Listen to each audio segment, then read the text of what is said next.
Recently, while dismissing a petition which challenged the constitutional validity of 42nd Constitutional Amendment Act, the Supreme Court said that the Constitution is a living document.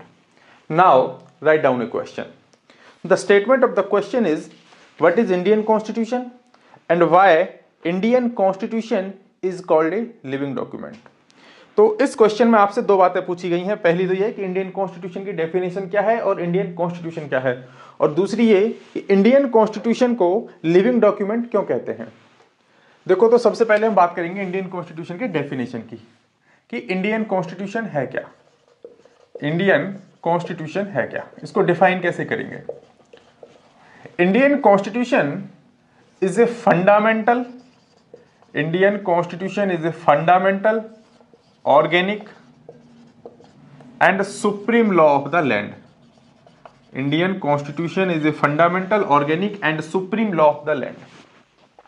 अब ये समझो कि Indian constitution को fundamental क्यों कहा गया है, Indian constitution के लिए ऑर्गेनिक वर्ड यूज क्यों हुआ है, और इंडियन कॉन्स्टिट्यूशन को सुप्रीम लॉ क्यों कहा गया है। ये आपको अपने ही इस डेफिनेशन में लिखनी है।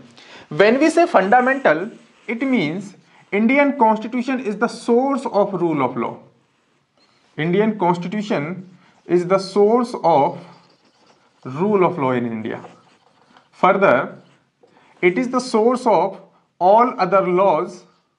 It is the source of all other laws made by the Parliament and state legislature. Parliament और state legislature कोई भी लॉ बनाए, उनका जो ओरिजिन है वो कहाँ मिलेगा, कॉन्स्टिट्यूशन में। इसलिए कॉन्स्टिट्यूशन को क्या कहा गया है, क्या कहा गया है, fundamental law.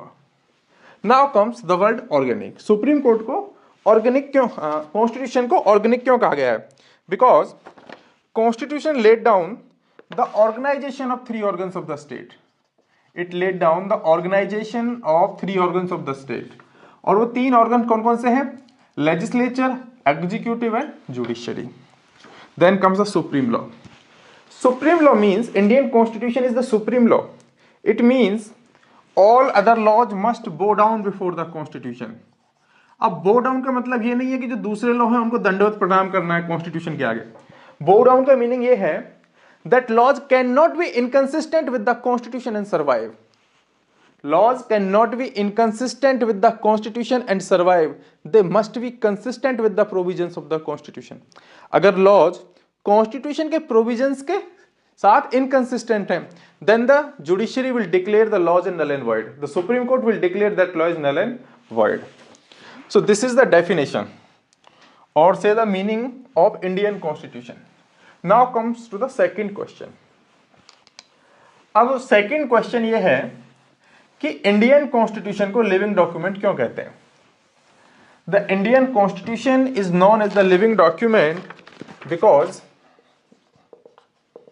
living document. Indian Constitution is known as the living document because it responses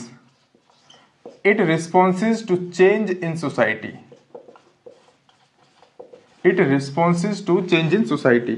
जो इंडियन कॉन्स्टिट्यूशन है वो सोसाइटी में जो भी चेंजेस हो रहे हैं उनको रिस्पॉन्ड करता है। That's why it is known as the living document.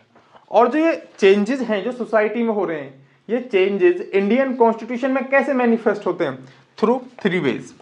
पहला तो है अमेंडमेंट ऑफ द कॉन्स्टिट्यूशन, पहला है by amendment of the constitution.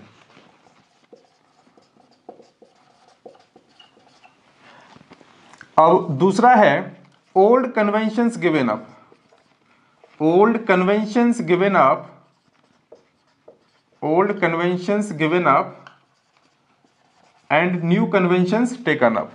और तीसरा तरीका है by interpretation, by interpretation given by the Supreme Court to the words of the text, where the text is ambiguous to the meaning of the words.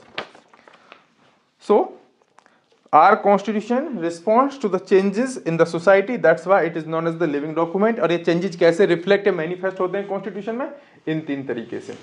so this is the concept। अब इसमें example पूछे तो amendment में क्या है, देखो original constitution में क्या है, जो इकोनॉमिकली वीकर सेक्शन है उनके लिए रिजर्वेशन की बात नहीं थी, लेकिन अब अमेंडमेंट से दिया गया है। ऐसे ही अगर हम इंटरप्रिटेशन की बात करें तो जो राइट टू लाइफ है उसको सुप्रीम कोर्ट ने क्या डिफरेंट डिफरेंट मीनिंग दिए हैं। अगर एग्जाम्पल पूछता है then you must have to mention those examples. So this is the only the concept of Indian Constitution and why Indian Constitution is known as a living document. Thank you friend. अगर किसी को doubt है इसके regarding तो नीचे comment section में पूछ सकता है, बिंदास होकर पूछो, I will respond your doubts. Thank you friends.